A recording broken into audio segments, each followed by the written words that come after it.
курстарды бир тартып коеюн, а мунусу.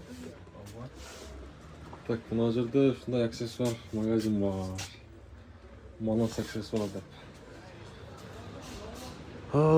Жамат, ассаламу алейкум, урматтуу достор, ассаламу алейкум. Жалпы биздин так маалымат каналыбыздын катталуучулары.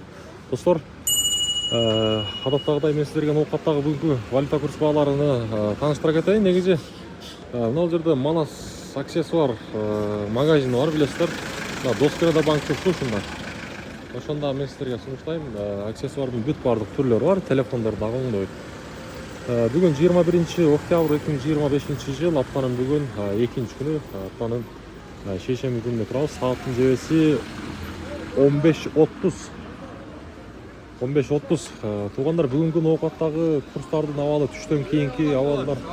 Алейкум ассалам, кандай? Бир тартып берели. Так, достор, бүгүнкү курстарды мен бир сыра тартып берейин, каналга катталып коюңуздар, сөзсүз түрдө. Рубль көтөрүлүп калыптыр, ошону айтайын деген. 1,076 тыйын, доллар 87.30, евро болсо 101 сом 00 болуп турат. Финанс кредит банкта дагы рубльдин абалы 1,075 тыйын, доллар 87.30 экен. Оңдоп караңыздар. Достор, каналыбызга сөзсүз түрдө катталыңыздар. Капитал банкта рубльдин абалы 73 тыйын экен. Доллар 87.20, евро болсо 101 сом 40 тыйын экен. Катта курстардын эң жогоркусу Байчун банкта экен. Рубль 1,077 тыйын экен.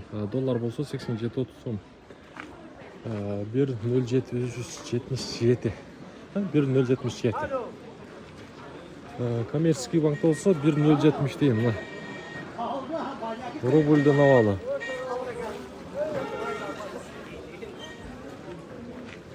Акча алмаштыруучу жерин да көрсөтүп коелу. Валютчиктер рубльдин абалы 1,075 тыйын. Мына көрдүңүзбү? 75 тыйын, доллар 87. Азия банкта дагы эле 75 тыйын. Эми бүгүн валютчиктер менен банктар курстарды бирдей койгон. Көрүп турасыздар. Каналга катталып койсоңуздар, сиздерге мына ушундай күнүмдүк курстар жетип барып турат. Кийинки акча алмаштыруучу жер дагы.